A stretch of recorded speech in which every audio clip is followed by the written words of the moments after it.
Okay. Salam sejahtera kepada pensyarah kita, Encik Khairil Amri bin Osman Arif, bagi subjek SCCA 2083 Undang-Undang dalam Komunikasi. Jadi pembentangan ini adalah bagi tugasan kumpulan dan tajuk tugasan adalah kes Undang-Undang Komunikasi. Okay, jadi saya memperkenalkan diri. Okay, nama saya Keshavan, anak lelaki Sukumaran. Nombor metrik 290371 dan ahli-ahli kumpulan saya Esma Ezrin binti Hussein 290119, Muhammad Alif bin Aziz 290150, Mahfuzah binti Bahman 290377 dan Muhammad Syarul Nizam bin Muhammad Shah 290382. Okay, pengenalan.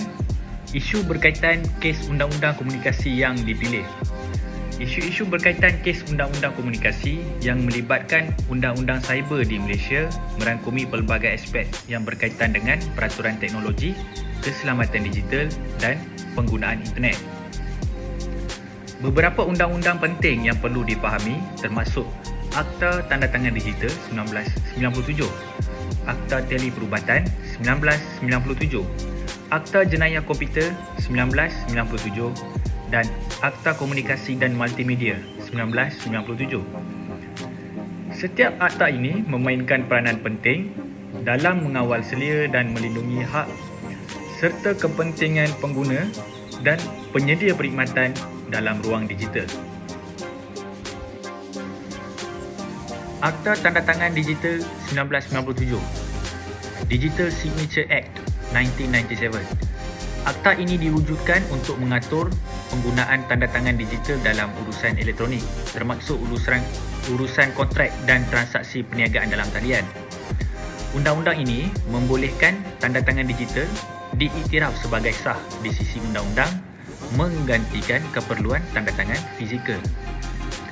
Cabaran utama adalah berkaitan dengan keselamatan data dan kepercayaan terhadap pihak ketiga yang mengesahkan tanda tangan digital tersebut. Isu kebocoran maklumat peribadi dan serangan cyber terus menjadi kebimbangan yang perlu diatasi. Lebih-lebih lagi dalam persekitaran perniagaan moden yang semakin kompleks dan bergantung kepada teknologi.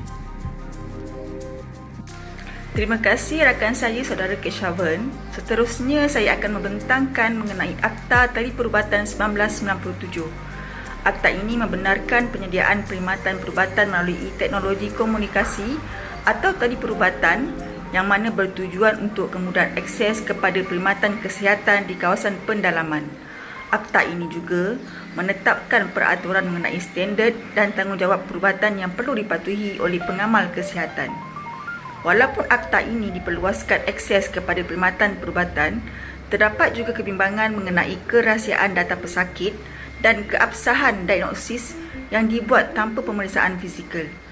Perkembangan teknologi yang pesat memerlukan perundangan ini sentiasa dikemas kini agar selaras dengan amalan teleperubatan moden seperti penggunaan AI dalam diagnosis.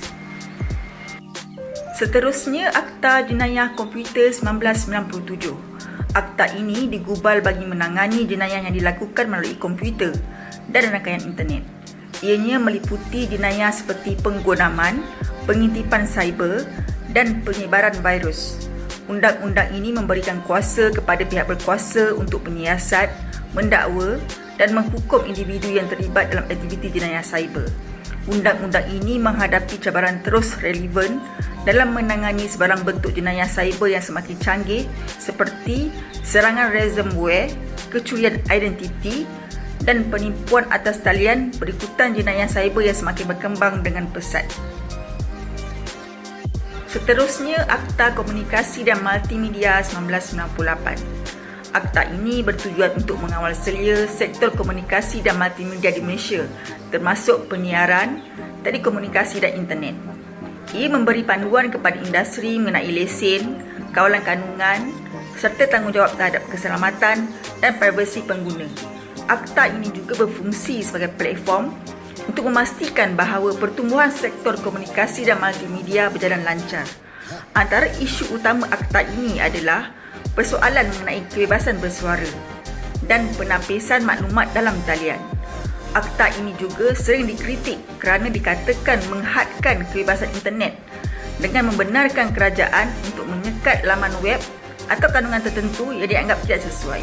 Seterusnya, saya serahkan kepada rakan saya, Saudara Syahrul. Assalamualaikum dan salam sejahtera. Saya Muhammad Syahrul Nizam bin Muhammad Shah, nombor matrik saya 290382. Saya akan membentangkan berkenaan dengan analisis perkembangan teknologi maklumat dan komunikasi yang pesat dalam membuka ruang baru dalam dunia cyber yang melibatkan pelbagai urusan perniagaan, perubatan dan komunikasi. Di Malaysia, beberapa undang-undang telah digubal untuk mengawal dan mengatur penggunaan teknologi. Antaranya adalah Akta Tandatangan Digital 1997, Akta Teleperubatan 1997, Akta Jenayah Komputer 1997 dan Akta Komunikasi dan Multimedia 1998. Setiap akta ini memainkan peranan penting dalam memastikan keselamatan, hak dan tanggungjawab pengguna serta persekitaran organisasi. Dan seterusnya adalah saya bentangkan berkenaan dengan Akta Tandatangan Digital 1997. Akta Tandatangan Digital 1997 digubal untuk memberikan pengiktirafan undang-undang terhadap penggunaan tanda tangan digital dalam urusan elektronik. Ia membolehkan dokumen-dokumen yang ditandatangani secara digital diterima sebagai sah dalam undang-undang, menghapuskan keperluan tanda tangan fizikal.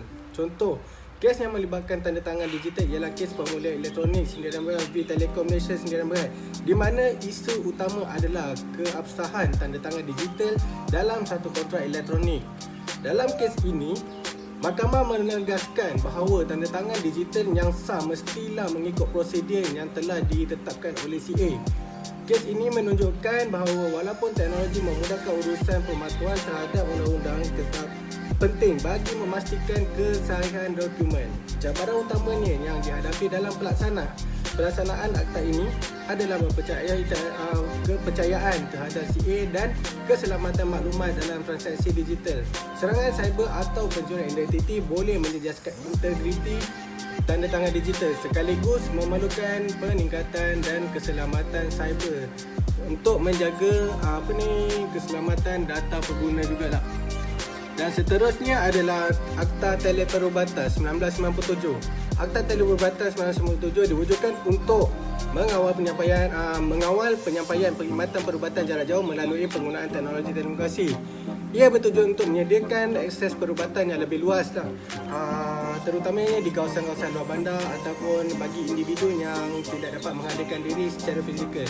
So, kes yang relevan dengan Akta Teleperubatan adalah isu perubatan dan hak pesakit, di mana kes yang melibatkan persoalan tentang standard rawatan dalam perkhidmatan perubatan jarak jauh. Dalam kes ini juga mahkamah tetap menegaskan atau menetapkan bahawa rawatan yang diberi melalui telekomunikasi ataupun secara maya lah, tanggungjawab terhadap doktor terhadap pesakit sama seperti dalam rawatan fizikal. Ini menegaskan bahawa kepercayaan dan keselamatan data pesakit adalah faktor kritikal dalam perkhidmatan teleperubatan. Dan juga perkembangan teknologi seperti kecerdasan AI dalam diagnostik menuntut agar akta ini dikemas kini bagi menyokong inovasi perubatan yang lebih maju. So, sekian saja daripada saya. Terima kasih. Terima kasih kepada rakan kumpulan Encik Syahrul. Saya Mahfuzah binti Bahaman, nombor matrik 290377. Seterusnya saya menyambung Akta Jenayah Komputer 1997. Akta Jenayah Komputer 1997 digubal untuk menangani jenayah yang dilakukan menggunakan komputer dan internet, seperti penggodaman, pengintipan cyber dan penyebaran virus. Salah satu kes penting yang melibatkan Akta Jenayah Komputer ialah kes PP melawan Yap Weng Wah 2014, di mana tertuduh seorang penggodam ditangkap kerana memeras ugut dan mengintip lebih daripada 30 mangsa melalui internet. Dalam kes ini, Yap Weng Wah dijatuhi hukuman penjara atas kesalahan di bawah Akta Jenayah Komputer dan beberapa undang-undang lain. Akta ini penting untuk melindungi pengguna dan perniagaan daripada ancaman cyber. Namun, ia perlu diperkukuhkan bagi menangani ancaman yang semakin kompleks seperti serangan ransomware, kecurian data dan jenayah rentas sempadan. Seterusnya, saya sambung dengan Akta Komunikasi dan Multimedia 1998. Akta ini mengawal selia penyiaran telekomunikasi dan perkhidmatan internet, termasuk menyedia kandungan digital. Ia juga mengawal pengeluaran lesen, keselamatan cyber serta privasi pengguna dalam urusan komunikasi dan multimedia. Kes yang relevan dengan Akta Komunikasi dan Multimedia ialah kes pendakwa raya melawan Amizuddin Ahmad tahun 2012, di mana Amizuddin didakwa di bawah Seksyen 233-1-A Akta Komunikasi dan Multimedia kerana menyiarkan artikel fitnah terhadap seorang ahli politik di blognya. Mahkamah mendapati Amizuddin bersalah dan kes ini menegaskan bahawa pengguna internet perlu bertanggungjawab terhadap kandungan yang mereka terbitkan. Namun, terdapat kritikan bahawa Akta Komunikasi dan Multimedia boleh disalahgunakan untuk menyekat kebebasan bersuara. Walaupun matlamat asalnya adalah untuk menjaga keselamatan dan privasi, pengguna seringkali merasa kebebasan mereka dihalang dengan sekatan ke atas laman web atau kandungan tertentu yang dikatakan tidak sesuai. Berikut adalah peranan akta. Yang pertama, menyediakan kesahihan undang-undang kepada tandatangan digital. Yang kedua, memastikan integriti dan keselamatan transaksi digital. Yang ketiga, menghukum jenayah cyber seperti penggondaman. Yang keempat, melindungi pengguna daripada ancaman cyber. Dan yang kelima, Akta Jenayah Komputer 1997 iaitu Computer Crime Act 1997. Seterusnya saya serahkan kepada rakan kumpulan iaitu Encik Alif untuk meneruskan pembentangan. Terima kasih. Assalamualaikum warahmatullahi wabarakatuh. Kepada lecturer dan rakan-rakan sekalian, saya Muhammad Ali bin Aziz, nombor matrik 290150. Saya ingin ucap terima kasih kepada lecturer dan terima kasih juga kepada rakan saya iaitu Kak Fauza dan yang lain. Dengan ini saya akan meneruskan slide ini yang berkaitan isu implikasi akta. Implikasi akta ini ialah satu akta tandatangan digital pada tahun 1997 yang di mana memberikan pengiktirafan undang-undang terhadap tandatangan digital yang membolehkan penggunaannya dalam urusan elektronik. Poin kedua ialah akta ini membawa kepada implikasi besar terhadap peningkatan kepercayaan dan keyakinan pengguna dalam urusan perniagaan elektronik. Dalam kes yang dipilih, Akta Tandatangan Digital membantu memastikan bahawa kontrak yang dilakukan secara elektronik diakui sah di sisi undang-undang. Yang ketiganya, keperluan untuk memastikan dalam ketulinan dan integriti dokumen yang ditandatangani secara digital. Keempat ialah menuntut perniagaan dan individu untuk lebih berhati-hati dalam memilih platform yang digunakan untuk menandatangani dan menyimpan dokumen digital bagi memastikan urus niaga mereka dilindungi di bawah undang-undang. Dan yang terakhir, Akta Jenayah Komputer pada tahun 1997 adalah kemampuan satu akta yang berkemampuan untuk memberikan kuasa undang-undang kepada pihak berkuasa dalam melakukan tangkapan dan mendakwa perjenayah cyber.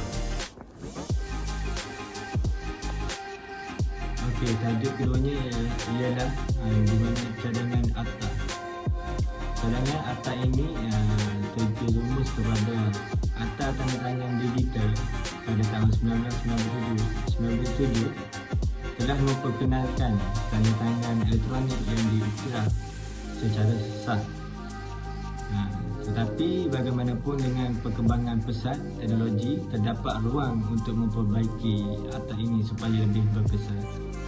Kedua, meningkatkan piawaian keselamatan dalam teknologi pengesahan tanda tangan digital. Ini juga termasuk dalam memperkenalkan protokol keselamatan yang lebih kuat seperti penyulitan berasaskan teknologi blockchain yang boleh memberikan ketelusan dan ketahanan lebih tinggi terhadap pengubahan data. Ketiga, menambah mekanisme penyelesaian pertikaian elektronik yang lebih cepat dan efisien, terutama bagi kes-kes yang melibatkan tanda tangan secara digital. Keempat, mewujudkan tribunal khusus atau mekanisme mediasi digital yang berpusat pada pertikaian tanda tangan digital. Bagi pihak-pihak yang terlibat dapat menyelesaikan isu mereka dengan lebih cepat tanpa perlu melalui sistem mahkamah yang mungkin mengambil masa bertahun-tahun. Dan yang terakhir sekali, memperkukuhkan kerjasama antara bangsa dan penguatkuasaan undang-undang jenayah cyber. Ini juga termasuk dalam menandatangani lebih banyak perjanjian ekstradisi dan kerjasama dengan organisasi cyber antarabangsa seperti Interpol dalam memudahkan tangkapan penjenayah rentas sempadan. Akhir sekali ialah kesimpulan. Di mana kita boleh menyimpulkan semua ini dengan baik, iaitu secara keseluruhan undang-undang cyber seperti Akta Tanda Tangan Digital 1997 dan Akta Jenayah Komputer 1997 dapat memainkan peranan penting dalam menangani cabaran yang wujud dalam era digital. Kedua-dua akta ini dapat memberikan perlindungan undang-undang yang kukuh terhadap urusan dan transaksi elektronik serta menguatkuasakan tindakan tegas terhadap jenayah cyber. Ketiga, walaupun demikian, penambahbaikan masih diperlukan untuk menyesuaikan diri dengan perubahan teknologi dan ancaman yang semakin berkembang dari masa ke semasa. Keempat, undang-undang cyber memerlukan penambahbaikan berterusan bagi evolusi teknologi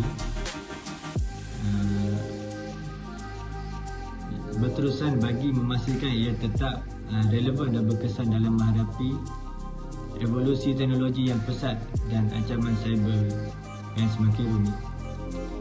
Dan yang terakhir sekali ialah dengan undang-undang yang lebih mantap, Malaysia dapat mencapai tahap keselamatan cyber yang lebih tinggi, lebih kukuh dan melindungi hak dan kepentingan semua pihak dalam dunia digital yang kian berkembang.